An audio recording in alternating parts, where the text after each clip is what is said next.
avec vous, Jean-Pierre.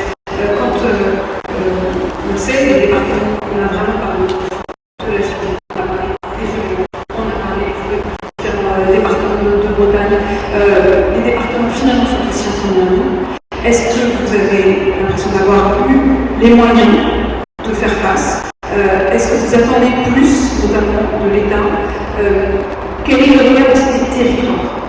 Alors tout d'abord, force est de constater qu'avec l'ensemble des moyens aériens qui ont été déployés, 60 départements qui nous ont pourvus en troupes complémentaires et 6 pays européens, bien évidemment, que les moyens ont été là.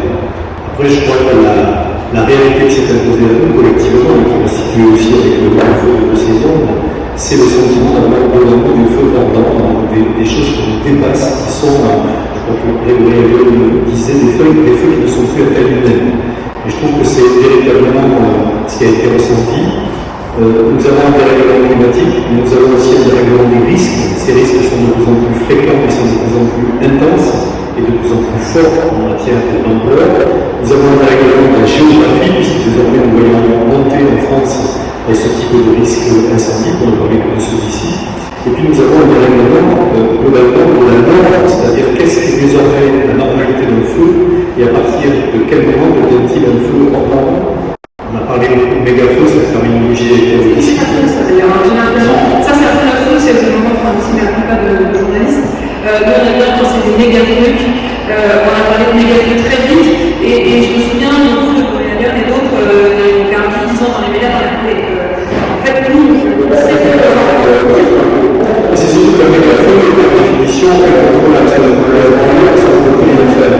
Or, il faut vraiment que nous avons toujours le sapeurs-pompiers qui systématiquement sont allés positionner ensuite les couleurs pour faire en sorte qu'à chaque fois d'essayer de prendre ce feu à rester dans des luttes volontaires.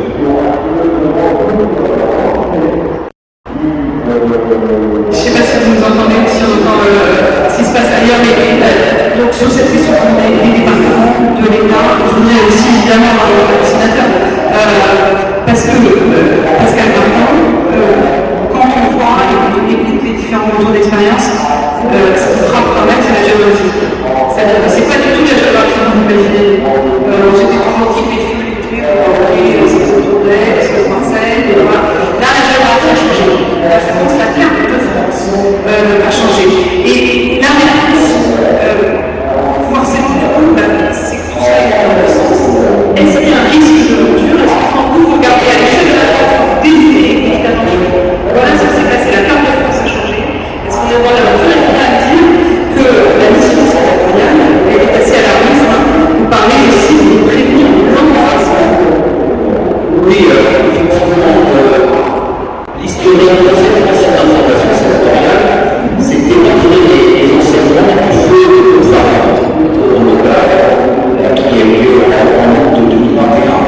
Et nous avons souhaité mettre en place pour tirer les enseignements, et notamment imaginer des mesures préventives. Et au moment où nous devons rendre conclusion de recommandations à la Commission d'aménagement du territoire et du développement durable du Sénat, il y a eu ces feux régionaux. Donc nous avons pris le soin de prendre quelques semaines de plus pour constater ce que je venais de dire, c'est-à-dire que, et tous les participants sont d'accord pour le dire, les auditions des sachants, des professionnels l'ont confirmé, c'est qu'il y a aujourd'hui une extension géographique de ce risque d'incendie, feu de forêt, de végétation. Effectivement, on parlait jusqu'alors de l'arc méditerranéen et puis du sud-ouest.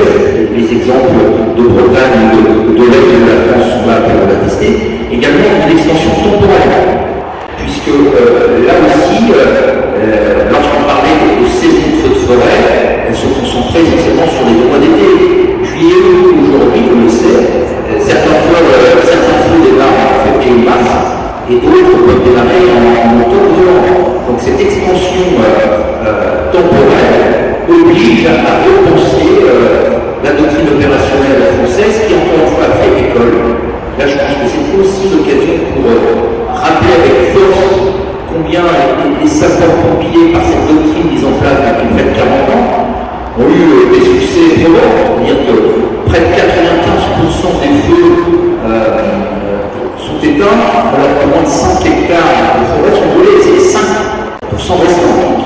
mauvais mal. Ce sont des feux extrêmes, des feux hors normes.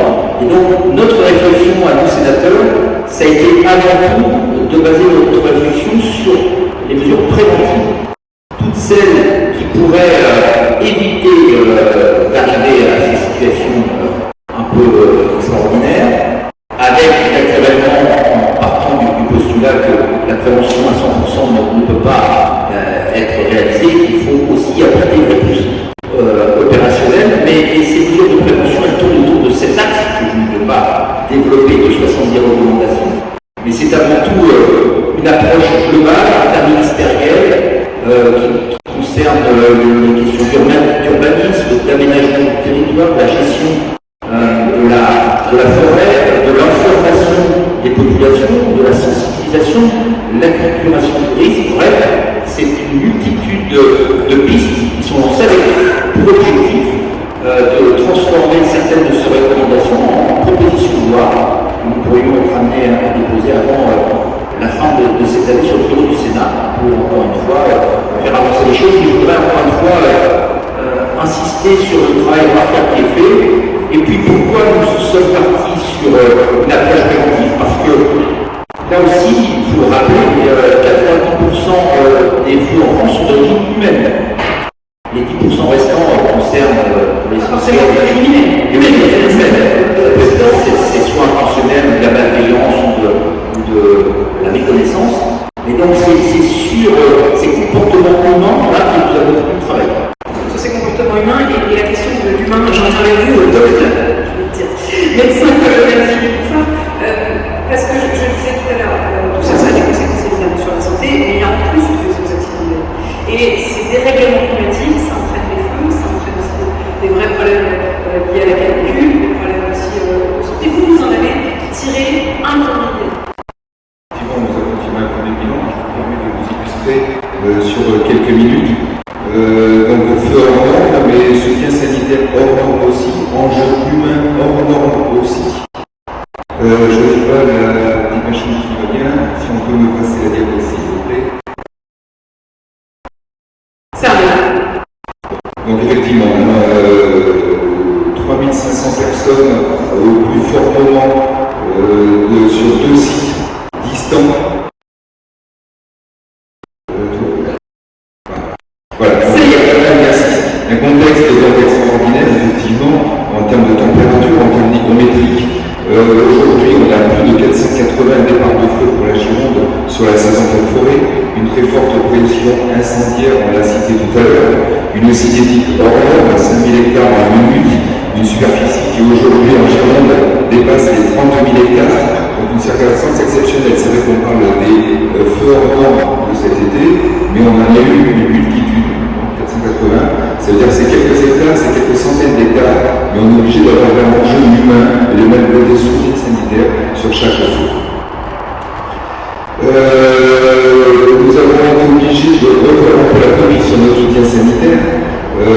Les données ne sont pas consolidées, ce sont des données brutales, parce que la saison malheureusement n'est toujours pas finie. On voit très bien que ce qu'on a pris en charge, ce qu'on a recensé et ce qu'on a dû évacuer, parce que c'était au-delà de notre capacité technique sur le terrain, ça reste infime. Vous l'avez cité tout à l'heure, on a pas eu de décès, on n'a pas eu de circonstances extrêmement graves, c'était une des priorités du commandement, c'était une des priorités des gosses, c'était cet enjeu humain, que ce soit sapeurs-pompiers, que ce soit au niveau des populations, des civils, de ne pas avoir de dégâts. C'était la priorité de ce côté-là. Traditionnellement, on jouait avec un poste de commandement. Là, on a été sollicité de toutes parts. C'était une nouveauté aussi. On a une interface, étant donné qu'il y a plus de 45 000 évaluations de population, sous couvert de M. le Président au niveau des chiffres, une séance de grandeur, c'est vrai qu'on a dû évaluer des villes entières. Ça, on ne savait pas faire, on n'avait pas découvert.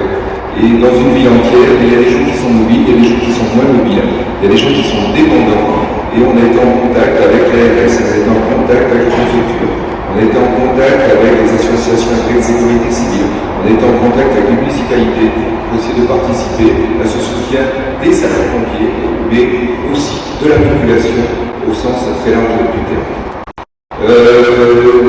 Nos partenaires SAMU Centre 15 C'est vrai que dans un contexte où on a eu moins de sollicitations, eux aussi ont fait le maximum avec les ARS pour essayer de faire baisser la sollicitation de justice.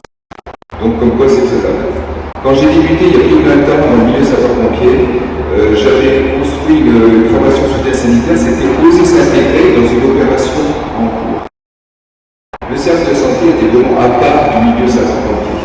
Il fallait vraiment y aller au poste de commandement pour essayer de faire ça. Aujourd'hui, on a bien développé, on avait des moyens lourds, on avait des moyens prévus pour les plans rouges à l'époque, mais qui sont totalement dépassés aujourd'hui dans le cadre du soutien sanitaire. Traditionnellement, on va au point que vous avez parlé, c'est là où on fait le plein des camions, et c'est là où on fait le plein des individus. C'est là où on va jeter un œil sur les individus, c'est là où on va s'assurer qu'ils sont toujours en bon état et qu'ils sont compétents pour y retourner, qu'ils sont en capacité physique à y retourner. Ce n'est pas une action de soin, c'est une action justement de reconditionnement. Il a fallu revoir le matériel, on n'est pas dans le Novic, on n'est pas dans le NRPC, on n'est pas dans au niveau de Novic. Il a fallu revoir, on a des roues SSO, des roues de soutien sanitaire pour couvrir ces nouvelles pathologies et ces nouvelles circonstances. Donc aujourd'hui, on va au-delà de la prévention, c'est ce qui nous a été demandé, on va sur l'échantillon. Il faut que ce 3SM doit acquérir toute cette culture sapeur-pompier, toute cette culture opérationnelle pour aller en toute sécurité et en toute efficacité au plus près de nos sapeurs sur le terrain. Donc il faut la mobilité, la connaissance et nouveauté aussi, et là encore un grand merci à tous les dizaines de départements qui nous ont soutenus. Il y avait des salles de santé dans une grande majorité des colonnes que nous avons intégrées dans le dispositif. Ça aussi, on ne savait pas faire. Il a fallu apprendre, il a fallu acquérir, et on va continuer à travailler dans ce sens-là pour avoir un nombre non négligeable, parce qu'on avait entre 12 et 15 personnels de santé sur chaque feu au plus fort moment. Donc on était derrière, mais vous voyez, ça correspond à la vraiment. Côté logistique, il a fallu revoir aussi la copie. Côté logistique des intervenants. Côté logistique des colonnes. Et si on a un renfort de plusieurs milliers de personnes, mais il faut les héberger, il faut les nourrir. Il y a aussi l'interface avec le département, l'interface avec la préfecture, l'interface avec la municipalité. Il faut l'anticiper, il faut la prévoir. Parce que sinon, on n'y arrive pas. Je finirai essentiellement sur le côté psychologique. Pour revenir sur la précédente, s'il vous plaît.